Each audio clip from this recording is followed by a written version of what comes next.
नमस्कार दोस्तों, कैसे हैं आप लोग। आज इस वीडियो में हम फाउंडेशन चैप्टर से रिलेटेड जो बेसिक डिटेल्स हैं वो पढ़ेंगे। हमारे एग्जाम आने वाले एसएससी जेई डीडीए जेई। तो ये सॉइल मैकेनिक्स का चैप्टर है फाउंडेशन। इसमें मैं आपको टाइप बताऊंगा, जो टाइप उनके बारे में थोड़ी थ्योरी है वो बताऊंगा। तो फटाफट एक आइडिया हो जाएगा कि भाई क्या होती है फाउंडेशन, किस तरह का हमारे एग्जाम में क्वेश्चन बन सकता है, बेसिक क्वेश्चन। ठीक है, तो फाउंडेशन क्या है भाई। फाउंडेशन होती है नींव। नींव किसी भी चीज को, कोई भी काम करने की मुझे ऐसा लगता है कि नींव होती है। बिना नींव कोई भी काम नहीं होता, चाहे वो कंस्ट्रक्शन का, कोई बिल्डिंग का हो, ब्रिज का हो। लेकिन हम कंस्ट्रक्शन का बात करें तो भाई कंस्ट्रक्शन में तो फाउंडेशन चाहिए। भाई हम कोई बिल्डिंग बना रहे हैं तो उसकी नींव चाहिए, ब्रिज बना रहे हैं तो नींव चाहिए, कोई भी कंस्ट्रक्शन का काम कर रहे हैं तो उसके लिए उसकी नींव चाहिए। अब फाउंडेशन क्या होती है भाई, पार्ट ऑफ ए स्ट्रक्चर होती है। जो भी हम स्ट्रक्चर बना रहे हैं, system that support and anchors the super structure. जो हमारा सुपर स्ट्रक्चर होता है, जो ऊपर का पोर्शन होता है बिल्डिंग का, उसको क्या करती है फाउंडेशन, सपोर्ट देती है।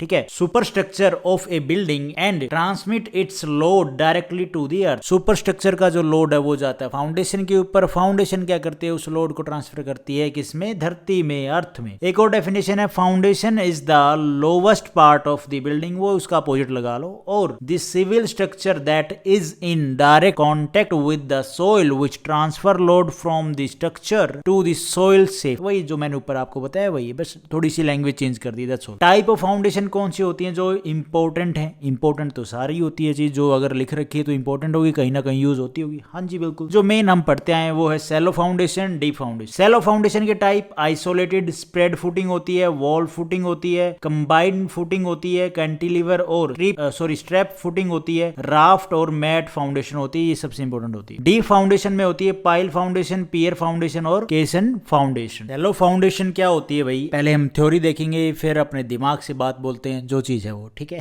As the shallow foundation depth is low. पहली बात ये है, सैलो फाउंडेशन की जो डेप्थ होती है वो लो होती है, ज्यादा गहराई में नहीं होती है। इट इज इकोनॉमिकल, भाई बजट में होती है, सस्ती सी होती है। It is the most popular type of foundation for light weight structure. जो लाइट वेट स्ट्रक्चर होते हैं उनके लिए फाउंडेशन। अब लाइट वेट स्ट्रक्चर में क्या आएगा भाई, लाइट वेट स्ट्रक्चर से मतलब ये है कि भाई 2 फ्लोरी, ठीक है, 3 फ्लोर बिल्डिंग आप बना रहे हो तो ये लाइट वेट स्ट्रक्चर में आएंगे। लेकिन ये सबसे ज्यादा जो मैं क्लियरिफाई कर पाऊंगा आपको, जब हम डिजाइन करेंगे एक पूरा ऐसी एक कंप्लीट वीडियो ऐसी बनाएंगे जिस ये जानेंगे कौन से स्ट्रक्चर के लिए, किस तरह के स्ट्रक्चर के लिए कौन सी फाउंडेशन रिक्वायर होती है। उसके बाद हम डिजाइन भी करेंगे, घर डिजाइन करेंगे भाई, जो एक नॉर्मल अपने मिडिल क्लास में कि भाई 2 स्टोरी या 3 स्टोरी घर डिजाइन करने के लिए कैसे फाउंडेशन को डिजाइन किया जाता है, कौन कितने नंबर ऑफ पिलर आएंगे, कितने बीम डलेंगे, कौन से बीम डलेंगे, वो एक वीडियो होगी जब हम सारा सिविल इंजीनियरिंग पढ़ लेंगे अच्छे से। उसके बाद हम सॉफ्टवेयर में भी डिजाइन करेंगे। ठीक है, वो बहुत आगे का है, अभी बने रहो, धीरे धीरे चलते चलेंगे धीरे धीरे। ठीक है, अब हम आते हैं सैलो फाउंडेशन पे। इसने बोला लाइट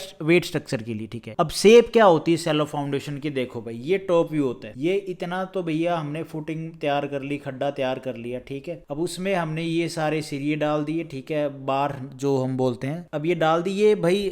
स्टैंडर्ड होती है, इतने नंबर ऑफ बार डलेंगे, इतने साइज के। अगर जो फाउंडेशन है वो रेडी हो रही है तो वो अलग चीज है, वो हम आरसीसी में पढ़ेंगे किस तरह से उसको डिजाइन किया जाता है। ठीक है, मैं फिलहाल आपको एक बेसिक आइडिया दे रहा हूँ सैलो फाउंडेशन किस तरह की होती है। ये सारी बार्स हैं, आप ऐसे मत समझे मैंने ये ऐसे बना रखा है। ये सारी बार्स हैं, उसके सेंटर से निकलता है हमारा कॉलम, जो कॉलम ऊपर जाता है। ठीक है, फाउंडेशन ये हमारी इस तरह की शेप की होती है। उसके बाद है स्प्रेड फुटिंग क्या होती है, also known as PAD footing, isolated footing और स्क्वायर और रेक्टेंगुलर फुटिंग, इसको बोलते हैं spread foot. This is the most widely recognised and most straight forward shallow foundation होती है। ठीक है जी, सैलो फाउंडेशन का टाइप बोल रहा है, सैलो फाउंडेशन टाइप होती है जो स्ट्रेट फॉरवर्ड होती है, most straight forward and widely recognised. Okay, most economical होती है भाई।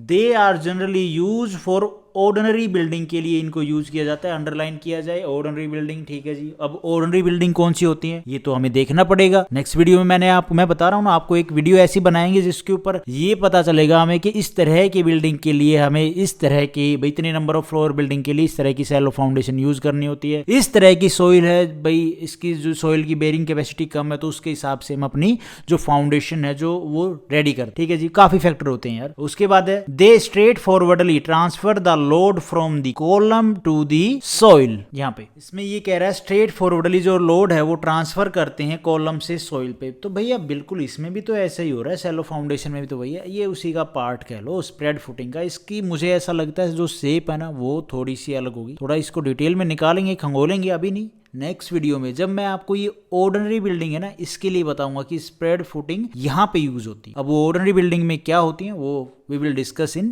next video. It might be rectangular, square और roundabout। देखो भाई सैलो फाउंडेशन मैंने आपको क्या बताया भाई, किस तरह की क्या होती है, किस तरह की शेप होती है, पर ये है सैलो फाउंडेशन का ही type. Spread footing rectangular footing होती है, इसकी शेप रेक्टेंगुलर भी हो सकती है, स्क्वायर भी हो सकती है, राउंड अबाउट भी हो सकती है, ठीक है। The size of the footing can be रफली calculated by dividing the total load of the column base by the allowable bearing capacity of soil. आगे ना बात मेन जो है, देखो भैया जो साइज ऑफ फुटिंग है ना वो किस पे डिपेंड होगा, एक तो जो कॉलम के ऊपर लोड आके पड़ेगा उसके ऊपर। वो लोड कैसे कैलकुलेट करेंगे भाई, वो होता है अच्छे से जब डिजाइन करते हैं कि हमारे जो स्ट्रक्चर कितने फ्लोरी बिल्डिंग है, फ्लोरी बिल्डिंग का डेड लोड, लाइव लोड, वो लाइव लोड कितना होगा, ठीक है। वो सारे लोड कैलकुलेट करने के बाद हमें पता चलता है कि हर एक कॉलम के ऊपर इतना इतना लोड आता है। अब वो लोड के हिसाब से हम हमारी फुटिंग डिजाइन करते हैं, हमारी फाउंडेशन डिजाइन करते हैं। और दूसरा मैंने अब आपको पहले ही बताया बेयरिंग कैपेसिटी ऑफ सोइल के हिसाब से कि जो सोइल की बेयरिंग कैपेसिटी है, लोड लेने की क्षमता है भाई, कितनी कैसी सोइल है भाई, लचीली है, टाइट है, हार्ड है, कैसी है, उसके उसमें नमी ज्यादा है, तो उसके हिसाब से हम हमारी फाउंडेशन रेडी करते हैं। ये सारे फैक्टर कैलकुलेट करने के बाद ही हम क्या करते हैं, फाउंडेशन हमारी जो फुटिंग है वो रेडी कर सकते हैं, फाउंडेशन तैयार करते हैं, ठीक है। फुटिंग प्रिपेयर करते हैं भाई, इतने सीढ़ी, इतने नंबर ऑफ सीढ़ी बार्स लगेंगे, इतने साइज की बार लगेंगे, वो सारी चीजें होती हैं, वो भी हम देखेंगे अच्छे से वीडियो में, चिंता मत करो दोस्तों। उसके बाद the following are the type of spread footing. Spread footing के भी टाइप है, सिंगल पैड फुटिंग होती है, माइंड में आएगा ये क्या होती है, बताएंगे धीरे धीरे, अभी नहीं, अगर इसमें वीडियो में नहीं होगा तो नेक्स्ट वीडियो में धीरे धीरे सब पढ़ेंगे एक एक चीज पकड़ पकड़ के। Stripped footing for a column, sloped footing for a column, wall footing without strip. अब स्ट्रिप क्या होगी, स्ट्रिप्ड फुटिंग फॉर वॉल और ग्रिलेज फाउंडेशन, ये सारे टाइप। अब ये टाइप तो बहुत ज्यादा है, इनको डिटेल में पढ़ना पड़ेगा, कोई बात नहीं, पढ़ेंगे। It is necessary to know when it is economical and it is economical when, कब the load of structure is relatively low. भाई इसने बोला it is necessary to know when it is economical, कब ये इकोनॉमिकल होगी, कब budget में वैसा ठीक ठाक रेट की होगी, जब लोड ऑफ स्ट्रक्चर रिलेटिवली कम होगा, कम फ्लोरी बिल्डिंग होगी, column are not closely place होंगे, भाई जो कॉलम है वो ज्यादा क्लोजली प्लेस ना हो, ठीक है। भाई ज्यादा नंबर ऑफ कॉलम बढ़ेंगे तो क्या होगा भाई, खर्चा बढ़ेगा, ठीक है। The bearing capacity of soil is high at a shallow path, जो बेयरिंग कैपेसिटी ऑफ सोइल है वो हाई हो, वो लोड मतलब बेयरिंग से जो सोइल की बेयरिंग कैपेसिटी वो अच्छी हो, तो क्या है आपको ज्यादा गहराई में फुटिंग तैयार नहीं करनी पड़ेगी, ज्यादा चौड़ी नहीं करनी पड़ेगी फुटिंग का जो एरिया है, ठीक है। आपको नंबर ऑफ बार ज्यादा हैवी लगाने की जरूरत नहीं पड़ेगी, कई चीजें होती हैं वो देखेंगे बाद में, ठीक है। तो ये मेन तो फैक्टर यही होते हैं। इसके बाद है वॉल फुटिंग और स्ट्रिप फुटिंग। देखो भैया यहाँ पे मैंने आपको यहाँ पे कहीं से बताया है क्या, स्टेप्ड फुटिंग है ये, तो स्ट्रिप फुटिंग नहीं है इसमें, इनके ऊपर हम बात करेंगे कभी फिर। अभी इसमें जो नेक्स्ट जो टाइप है इसमें इसने बोला वॉल फुट, जो मैंने आपको बताया था सैलो फाउंडेशन का टाइप है, ठीक। Wall footing is also known as continuous footing. This type is used to distribute load of structure और non structure load bearing walls, non bearing walls भी है यहाँ पे, to the ground in such a way that the load bearing limit of the soil is not outperformed the width of wall foundation। wall foundation की बात हो रही है, किस तरह की होती है मैं आपको दिखाता हूँ आगे, मैंने डायग्राम बना रखा है। is usually 2 and 3 times the width of wall। ये जो wall foundation होती है वो उसकी जो width होती है वो होती है 2 and 3 times of width of wall। wall footing is economically when load is load to be transmitted are of small magnitude and it is place of dense sand and gravel। अब भैया dense मतलब बिल्कुल गाढ़ी sand है, मजबूत है, dense है, particle pass में है, ठीक है, ज्यादा लचीली नहीं है, ग्रेवल्स है वहां पे भाई, पत्थर रोड़े हैं, तो वहां पे हम ये जो वॉल फुटिंग है वो यूज करते हैं। अब शेप देखो भैया, ये होती है वॉल फुटिंग की। अब मैं आपको अगर सिंपल सी बात में बताऊं ना तो क्या होता है वॉल फुटिंग। अब भैया आप ज़्यादा आपका एरिया है, आपकी सोइल ऐसी है, उसमें पत्थर है, रोड़ी ज़्यादा है, तो आप ज़्यादा गहराई में फाउंडेशन मतलब भाई अच्छे से नहीं डाल पा रहे हो, ज़्यादा खुदाई नहीं कर पा रहे, तो क्या करते हैं, यहाँ पे एक कॉलम, यहाँ पे एक फुटिंग डाली, ठीक है, यहाँ पे हमारा एक कॉलम जाना है, यहाँ पे एक कॉलम जाना है। अब क्या करते हैं, इसमें भी बार डाल देते हैं, ये यहाँ पे जो वॉल आएगी ना तो ये कुछ गहराई तक खोद के यहाँ पे भी वॉल डाल देते, सीढ़ी बार्स डाल के, और भाई जो हमारी फुटिंग है वो तैयार करके पूरा बीम टाइप हो जाता है नीचे, और इसमें भी क्या है कंक्रीट फिल कर देते हैं, तो ये क्या कनेक्ट होती है, तो इसी को और फिर ये कंटिन्यू कुछ हाइट तक ऊपर उठा लेते हैं, तो इसी को बोलते हैं भैया वॉल फुटिंग। यहाँ पे ये सब तो हो रहा है, साथ में यहाँ पे भी बार्स डाल के आराम से इसको स्ट्रक्चर को ऊपर उठाते हैं, जो वॉल है वो ऊपर कुछ हाइट तक लेके आते हैं। वो हाइट भी मैं आपको बताऊंगा जब हम डिजाइन करेंगे RCC. Reinforcement concrete strip footing ये इस तरह की होती है। देखो ये यहाँ पे हमारा मान लो कोई कॉलम उठेगा साथ साथ में और यहाँ पे पीछे उठेगा और ये वॉल है, ये कंटिन्यू, इसमें बार्स हैं, ऐसा नहीं है कि इसमें बार्स नहीं है, इसमें बार्स हैं भाई, लोहे की रोड है जिसको हम बोलते हैं, रोड कह लो, सिरिये कह लो, वो है, और ये कंटिन्यू एक हाइट तक उठेगी। उसके बाद इसके ऊपर बीम डाल के फिर आगे जब हमारी वॉल है नॉर्मल वॉल ईंटों वाली वो खड़ी कर देती है। ये मैं आपको अपनी अंडरस्टैंडिंग से अपनी सिंपल लैंग्वेज में बताने की कोशिश कर रहा हूँ कि आपको एक समझ में आ जाए कि वॉल फुटिंग स्ट्रिप फुटिंग क्या होती है। इसके बाद है combined footing. The combined footing is very similar to the isolated footing. अब आइसोलेटेड फुटिंग कौन सी होती है, हमें तो हम पीछे पढ़ी नहीं, क्या पढ़ी है क्या, वो सिंपल वाली थी ना वही। When the column of structure are carefully place और the bearing capacity of soil is low, अगर बेयरिंग कैपेसिटी ऑफ सॉइल है वो लो है, there footing overlap each other. Okay, combined footing is provided. The foundation which are made common to more than one column are called combined footing. भाई इसने एक बात बोल दी है कि जो फाउंडेशन है वो क्या है, कॉमन हो more than one column, वो हमारी combined footing होगी। अब चलो वही दिखाता हूँ मैं डायग्राम में आपको, अगर मुझे मिलता है तो किस तरह से। combined footing are economically when the column are placed closely to each other। आ गया ना पॉइंट। अब मान लो ये हमारी एक साइड की वॉल है, यहाँ पे भाई एक साइड है ये हमारे घर की और एक ऐसे वॉल आएंगे, ठीक है। अब यहाँ पे इसने क्या बोला, एक बेयरिंग कैपेसिटी वाली कुछ इसने बात बोली थी जिसकी बेयरिंग कैपेसिटी कम हो। कहाँ से बोली इसने, bearing capacity of soil is low. अगर bearing capacity of soil is low है ना, तो क्या करते हैं कि भाई एक कॉलम यहाँ पे डाल दिया, एक कॉलम यहाँ पे डाल दिया और एक यहाँ पे डाल दिया, नंबर ऑफ कॉलम की संख्या बढ़ गई है। तो एक ही फाउंडेशन में, इस एक फाउंडेशन में इसने नंबर ऑफ कॉलम बढ़ा दिए हैं। तो यही इसका कहने का मतलब है, common to more than one column is are called combined footing. तो यही होगी हमारी कंबाइंड फुटिंग, ठीक है।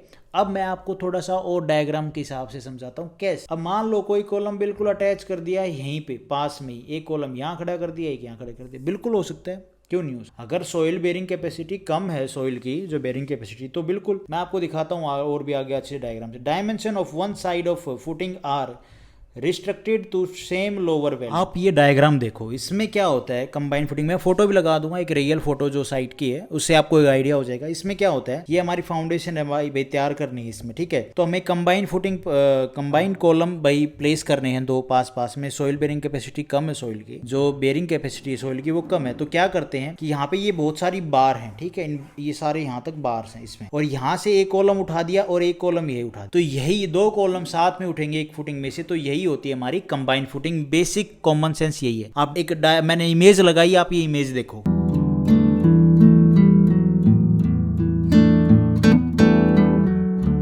उसके बाद है कैंटिलीवर और ट्रैप फुटिंग। इसमें क्या होता है, डायग्राम भी मैंने बनाया है, फिलहाल हम थ्योरी पार्ट देख लेते हैं, उसके बाद आपको डायग्राम से मैं बताता हूं। Trap footing are similar to combined footing, similar to combined footing. जो कंबाइंड फुटिंग में क्या था, एक फुटिंग ये है, ये वाली फुटिंग इतनी, ये वाला पोर्शन उठा के साथ में जोड़ दिया और दोनों कॉलम को साथ में उठा दिया। वो मैंने पहले आपको बताया कंबाइंड फुटिंग में कैसे बनाया जाता है, वीडियो में भी आपने देख लिया, फोटो में भी आपने आराम से देख लिया होगा। In strap footing the foundation under the column is built individually and connected by strap beam. Strap beam से कनेक्ट होती हैं जो हमारी ये फुटिंग होती है, दोनों इंडिविजुअली अलग अलग, ठीक है। अब ये देखो डायग्राम, ये एक कॉलम के लिए जो हमने फुटिंग तैयार कर रखी है, ठीक है, और एक ये दूसरे के लिए। यहाँ पे क्या है, ये कनेक्ट है, यहाँ पे हमने रोड बार डाल रखी है, ठीक है, हमारा बीम डाल रखा है और ये कनेक्ट है, ये दोनों फुटिंग इससे। ये हमारी कौन सी है, कैंटिलीवर या स्ट्रैप फुटिंग। उसके बाद है राफ्ट और मैट फाउंडेशन। ये क्या है, थ्योरी पार्ट, इवन डायग्राम इसमें नहीं बनाया। अगर कोई मुझे इमेज मिलती है राफ्ट या मैट फाउंडेशन की तो मैं वो लगा दूंगा, ठीक है।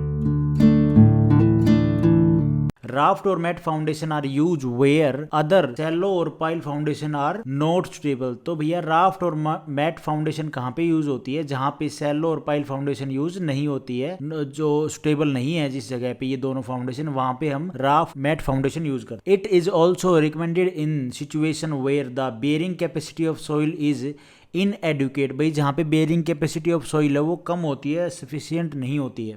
The load of the structure is to be distributed over a large area, जो स्ट्रक्चर का लोड है वो लार्ज एरिया पे डिस्ट्रीब्यूट किया जाए। राफ्ट और मैट फुटिंग किस तरह से होती है, मान लो ये हमारा एक छोटा सा डायग्राम के हिसाब से इस एरिया में हमें बिल्डिंग बनानी है, तो क्या है पूरे एरिया में ही है जहाँ पे bearing capacity of soil good नहीं है, तो पूरे एरिया में ही क्या किए जाती है, फुटिंग डाल दी जाती है। सारे एरिया में ही जो बार्स हैं, लोहे की रोडें हैं, लोहे की जो सिरिये बोलते हैं हम देसी लैंग्वेज में, वो पूरे सिरिये में ही क्या है तैयार कर दिया जाता है। वो हमारी राफ्ट और ये जो मैट फुटिंग होती है। तो इसमें ऐसा नहीं है पर्टिकुलर एक एरिया पे आपने बीम लगाया, यहाँ पे फुटिंग की डाली, ठीक है, यहाँ पे नहीं, पूरे में ही डाल देते हैं और फिर इसमें बीम जो कॉलम है उनको आगे उठा देते हैं। मैं आपको एक इमेज से दिखा दूंगा। उसके बाद है इसमें यहाँ तक हो गया, load of structure is to be distributed over a large area of structure is subjected continuously to shocks और jerk. Raft foundation consist of a reinforced concrete slab. जो ये फाउंडेशन होती है ये किस तरह की होती है, स्लैब की तरह तो होती है। T beam slab place over the entire area of the structure, जो मैंने आपको ऊपर बताया। मैं आपको डायग्राम दिखाऊंगा, समझ में आ जाए, ये सारी थ्योरी समझ में आ जाएगी। In this type of wall basement floor slab act as a foundation. जो बेसमेंट स्लैब होती है वो एक्ट एज ए फाउंडेशन की तरह दिखेगी। जो फाउंडेशन है हमारी, जो राफ्ट या मैट फाउंडेशन है, वो स्लैब की तरह दिखेगी, यूं भी कह सकते हो, ठीक है।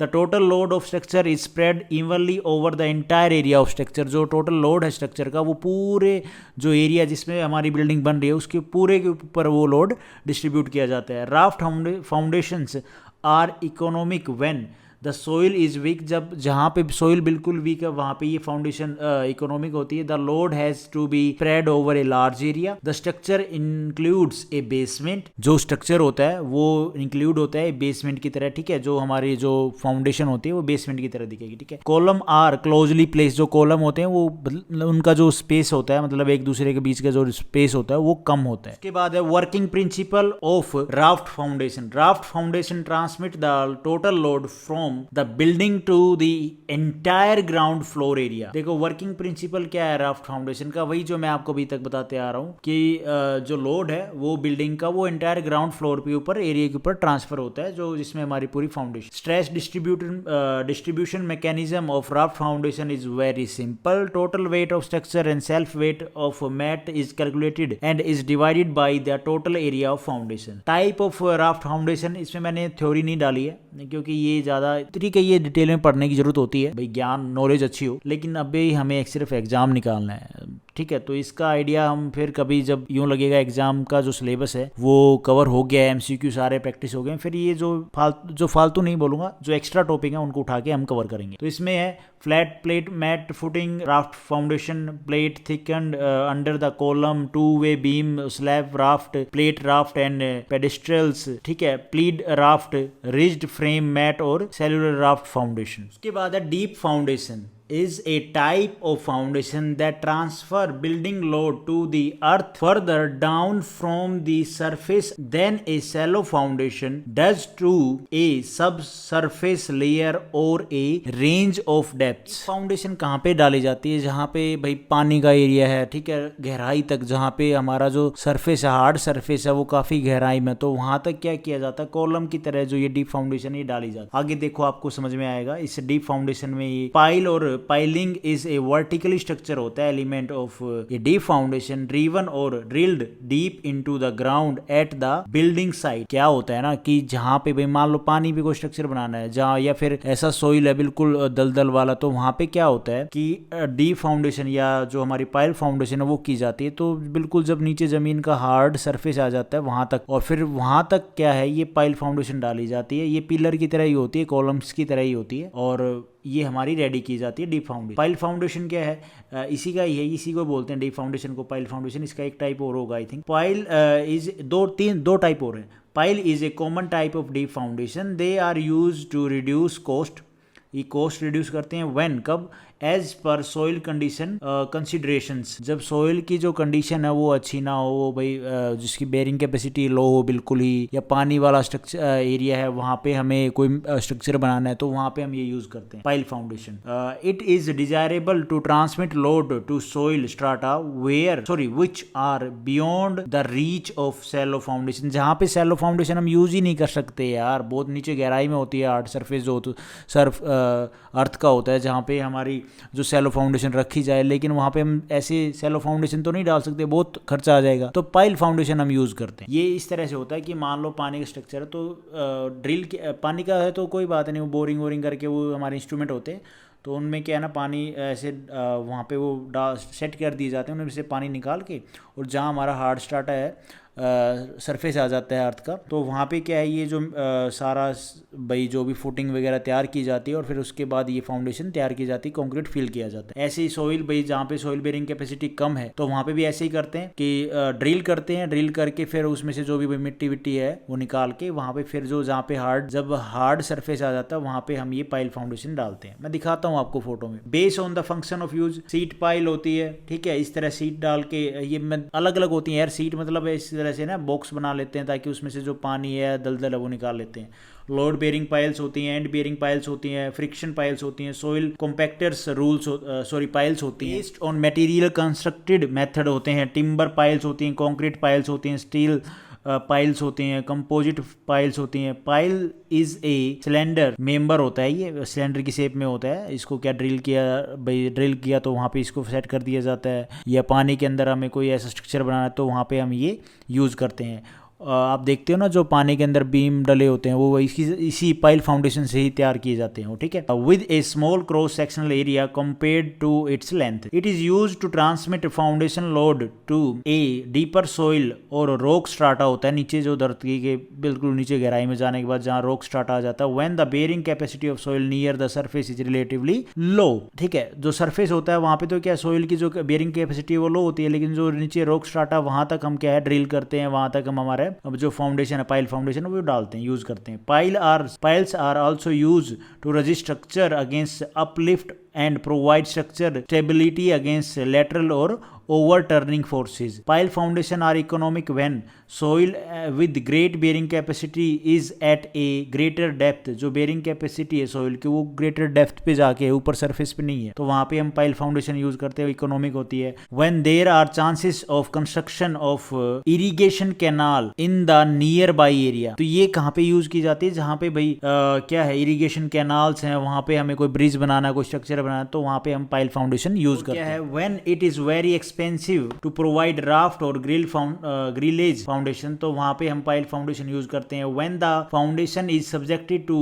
ए हैवीली कंसंट्रेटेड लोड, तो वहाँ पे भी हम पाइल फाउंडेशन यूज करते हैं। When the top soil layer is compressible in nature, जो टॉप सोइल मतलब वही चीज ना, ऊपर जो सोइल की बेरिंग कैपेसिटी वो लो है, कंप्रेसिबल ज्यादा है, ठीक है, तो वहाँ पे हम पाइल फाउंडेशन की यूज़ करते हैं। उसके बाद है नेक्स्ट पियर फाउंडेशन। ये क्या है, पियर हमारा जो कॉलम होता है उसी की तरह होती है, दिखाता हूँ मैं आपको डायग्राम में आगे।